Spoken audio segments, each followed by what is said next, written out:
Hello everyone, I am Mansi Jain. Welcome to my channel. आज हम start करने जा रहे हैं फंडामेंटल एनालिसिस।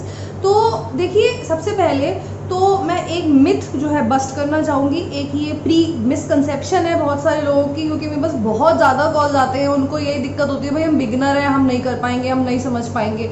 तो देखिए, सबसे पहले तो फंडामेंटल एनालिसिस करने के लिए आपका ज़रूरी नहीं है कॉमर्स का बैकग्राउंड हो, आपका कोई भी बैकग्राउंड हो सकता है। आप ज़रूरी नहीं है कि आप सीए हो। आप मतलब बेसिकली क्या है, देखिए, जब आप फ्रिज, आप फॉर एग्जांपल आपने फ्रिज खरीदा, सबके घर में होता है फ्रिज। आपको फ्रिज ऑपरेट करना आता है ना, इसके लिए आपको इंजीनियर होने की तो जरूरत है नहीं। आपको पता है कि भाई जैसे हमारे फ्रिज में टेम्परेचर लिखा हुआ आता है, तो मुझको पता है कि भाई ये टेम्परेचर है, अगर ये इससे नीचे ये इससे ऊपर चला जाता है तो फ्रिज खराब है, इसका मतलब वो ठीक चल नहीं रहा है, टेम्परेचर सही दिखा नहीं रहा है। मुझे पता है फ्रिज बंद कहाँ से होगा, चालू कहाँ से होगा, मुझे पता है फ्रिज में कौन से बटन से क्या होता है। तो इसके लिए मुझे इंजीनियर होने की जरूरत तो है नहीं, मुझे फ्रिज तो ऑपरेट करना आता ही है। इसी तरीके से जो balance sheet and profit and loss होती है, वहां तक पहुंचने के लिए हमको जर्नल एंट्रीज करनी होती है, लेजर बनते हैं, सब्सिडरी बुक, कैश बुक, बहुत दुनिया भर की चीजें होती है जिसके बारे में आपको जानने की बिल्कुल जरूरत नहीं है, बिल्कुल भी जानने की जरूरत नहीं है। आपको पता होना चाहिए कि बैलेंस शीट और प्रॉफिट एंड लॉस में जो आइटम्स होते हैं उनका क्या मतलब है, उनका क्या यूज है, उनको आपने किससे कंपेयर करना है। अगर रेशियो एनालिसिस करनी है, जो कि एक फाइनेंशियल रेशियो एनालिसिस भी फंडामेंटल एनालिसिस का पार्ट है, तो अगर आपको वो एनालिसिस करनी है तो जो रेशियो है उसमें जो आइटम यूज हो रही है उसका क्या मीनिंग है, आपको balance sheet and profit and loss फिलहाल समझनी है। उसके लिए आप किसी भी बैकग्राउंड के हो सकते हैं, आप कॉमर्स के हो सकते हैं, साइंस के हो सकते हैं, आर्ट्स के हो सकते हैं, इससे कोई फर्क नहीं पड़ता। आप फंडामेंटल एनालिसिस कर सकते हैं। आप मेरी वीडियोस देखिए और आप देखेंगे मैंने आपकी हेल्प करने के लिए अपने थंबनेल पे एक तो लिखा है #फंडामेंटल एनालिसिस, साथ में नंबर भी लिखा है वीडियो का, जिससे कि आपको हेल्प हो जाएगी ढूंढने में। और वैसे मैं प्लेलिस्ट बना दूंगी। तो आज का जो टॉपिक है वो है capital, paid up capital, authorised capital. देखिए, सबसे पहले स्टार्ट करते वक्त मैं बताऊंगी बैलेंस शीट के दो पार्ट्स होते हैं, एक होता है एसेट, दूसरा होता है लायबिलिटीज। और एसेट हमेशा लायबिलिटीज के इक्वल होना चाहिए। एसेट क्या होता है? एसेट वो होता है जो कंपनी के पास, कंपनी का होता है, कंपनी ओन करती है। आज हम एसेट्स के बारे में बात नहीं करेंगे क्योंकि कैपिटल एसेट का पार्ट नहीं है। हम बात करेंगे लायबिलिटीज के बारे में। लायबिलिटीज वो होता है जो कंपनी को एक समय पे जाके पे करना है, जो उसने उधार पे लिया, और बेसिकली वो उसका नहीं है, उसने उधार पे लिया, उसको पे करना है। बैंक से लोन लिया है, लॉन्ग टर्म लोन होता है ये भाई, जो 1 साल से ज्यादा होता है, वो डिस्कस नहीं कर रहे हैं, मगर मैं ब्रीफली बता रही हूँ आपको कि जैसे बैंक से लोन ले लिया, कहीं और से लोन ले लिया, करंट लायबिलिटीज होती हैं, क्रेडिटर्स, भाई आपने रॉ मटेरियल लिया, उसको पैसे नहीं दिए, क्रेडिटर्स है ना, ये सब आ जाते हैं आपके लायबिलिटीज में। कैपिटल भी लायबिलिटी में आती है। अब कैपिटल लायबिलिटी में क्यों आती है? आप कहेंगे मैम अभी जो, अब सबसे पहले लायबिलिटी के 3 सब पार्ट होते हैं। एक होता है आपका शेयर होल्डर्स फंड्स, दूसरा होता है आपका नॉन करंट लायबिलिटीज, तीसरा होता है आपका करंट लायबिलिटीज। जो शेयर होल्डर्स फंड्स होता है ना, उसको लेकर थोड़ा कंफ्यूजन रहता है लोगों के माइंड में कि तो शेयर होल्डर्स के फंड्स हैं तो ओनर के हैं, तो ये लायबिलिटी क्यों है?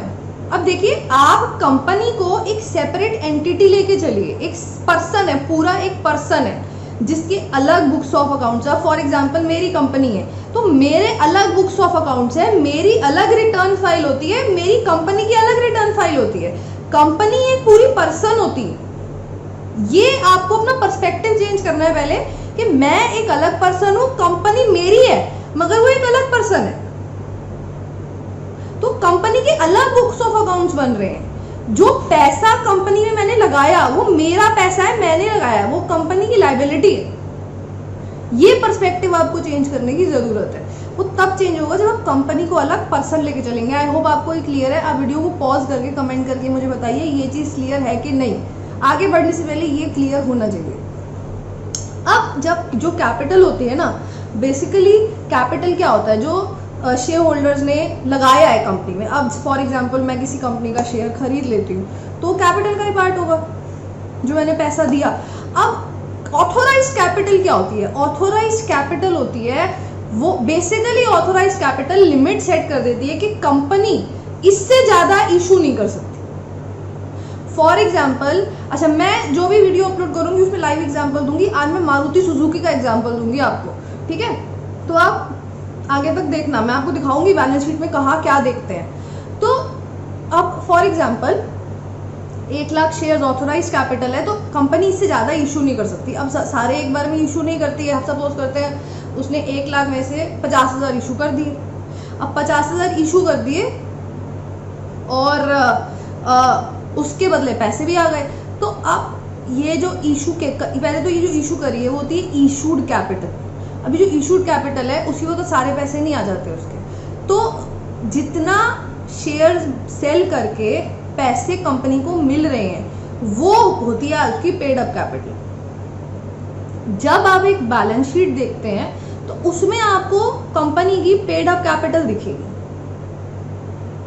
मैं फिर से बताती हूँ आपको, बैलेंस शीट दिखाने से पहले मतलब कि ऑथोराइज्ड कैपिटल वो कैपिटल है, बेसिकली लिमिट सेट करती है कि इससे ज़्यादा कंपनी इशू नहीं कर सकती। फिर जब कंपनी शेयर्स इशू करती है तो वो होती है इशूड कैपिटल, और जितने शेयर्स खरीद लिए जाते हैं और उसके बदले पैसा आ जाता है तो उसको बोलते हैं हम पेड अप कैपिटल। और जो बैलेंस शीट में आपको दिखती है वो होती है आपकी पेड अप कैपिटल। अब बैलेंस शीट में कहाँ दिखती है? तो मारुति सुजुकी की अब आपके सामने मैं स्क्रीनशॉट पेश करने जा रही हूँ।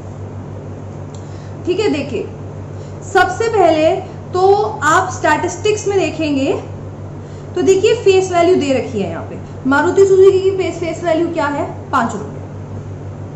ठीक है, किसी की 1 रुपए होती है, किसी की 10 रुपए होती है, वो भी हो सकती है। इसकी क्या है फेस वैल्यू?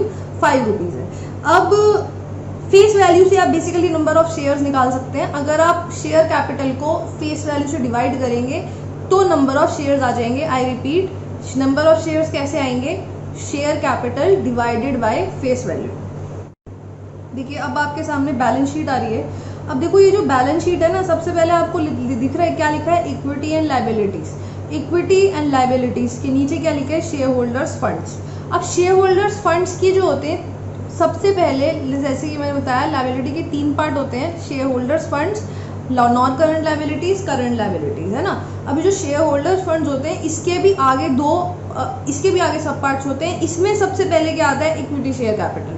तो अब आप इसमें देखेंगे इनकी इक्विटी शेयर कैपिटल कितनी है? 151 करोड़। ठीक है, ये क्या है? मारुति सुजुकी की पेड अप कैपिटल है। ये उन्होंने क्या कर रखा है? इशू कर रखा है। ये इतने शेयर्स बिक गए हैं, इनके पैसे इनके पास आ चुके हैं। ऑथोराइज कैपिटल आपको बैलेंस शीट में नहीं दिखती है, उसका आपने कुछ करना भी नहीं है। वो बस मैं आपको मीनिंग बता रही थी क्योंकि आपको मीनिंग पता होना चाहिए। ठीक है, अब आप कैसे जानेंगे कि सबसे पहले क्या जरूरत है उसको जानने की? इससे आपको पता चलता है। अब इससे आप आगे क्या एनालाइज करेंगे कि शेयर होल्डिंग किसकी कितनी बात है। भाई इसमें से प्रमोटर्स ने कितना ले रखा है, FIIs ने कितना पार्ट है, DIIs का कितना पार्ट है, और नॉर्मल इन्वेस्टर्स का कितना पार्ट है। तो ये भी आपको पता चल जाता है सारे स्टैटिस्टिक्स में। मैं आपको दिखा रही हूँ, देखिए। अब देखिए जैसे इसमें प्रमोटर्स का कितना पार्ट है? 56.28%। 56.28%। और FPI का कितना पार्ट है? 21.63%। और सबसे कम किसका है? DIIs का है 18.64%। अब आगे देखेंगे DIIs का भी ब्रेकअप दे रखा है। Banks, financial institutions, insurance companies, mutual funds, other DIIs, फिर उसके अलावा और भी अदर्स भी आ जाते हैं। तो ये था पहला यूज, ये समझने का कि भाई कैपिटल की ज़रूरत क्या है। आपको शेयर होल्डिंग जाननी जरूरी है ना। इसके बाद आप जो ये कैपिटल होती है ना उसको कंपेयर करते हैं कंपनी के डेट से। ऑल्दो मैं यहाँ डेट डिस्कस नहीं कर रही हूँ, मगर जब हम डेट की बात करते हैं, नॉन करंट लायबिलिटीज़ की बात करते हैं, तो उसमें आती है लॉन्ग टर्म बोरोइंग, जो कंपनी ने उधार ले रखा होता है। जितना उधार कैपिटल के मुकाबले कम होगा उतना ज़्यादा अच्छा है, क्योंकि कंपनी ने उधार कम ले रखा है, इसका मतलब उनके पास अपने पैसे हैं, तो उस कंपनी में आप इन्वेस्ट करने की सोच सकते हैं क्योंकि उनका उधार उन्होंने कम लिया है। अब वो कैसे कंपेयर करते हैं मैं देखती हूँ। अब देखिए नेक्स्ट स्क्रीनशॉट आएगा आपके स्क्रीन पे, नॉन करंट लायबिलिटीज जहाँ लिखा है, अगर इसके साथ वाले आप एरो पे क्लिक करेंगे तो आप देखेंगे लॉन्ग टर्म बोरोइंग्स बस 5.4 करोड़। कंसोलिडेटेड में, स्टैंड अलोन में तो 0 ही है, और कंसोलिडेटेड में कितना है? 5.4 करोड़, जो कि कम ही है अगर आप इसको share capital, share holders fund से, शेयर कैपिटल से आप इसको कंपेयर करें। तो ये था आपका पेड अप कैपिटल। नहीं, आपको आई होप आपको पेड अप कैपिटल का मीनिंग समझ आया होगा, और आपको समझ आया होगा कि बैलेंस शीट में आप इसको कहाँ देखते हैं। और शेयर होल्डिंग कैसे देखते हैं, वो आपको ये भी समझ आ गया होगा। अब मैं अगले वीडियो में एक और चीज़, नई चीज़ आपको फंडामेंटल एनालिसिस के बारे में बताऊंगी, तो आप उसको जानने के लिए चैनल को सब्सक्राइब कर लीजिए और बेल आइकन को क्लिक कर लीजिए और नोटिफिकेशंस पे क्लिक कर दीजिए। और अगर पसंद आए तो आप प्लीज़ ज़रूर लाइक करिएगा, शेयर करिएगा, कमेंट करिएगा। और अब मैं आपसे फिर कल मिलूँगी। Good bye and have a nice day.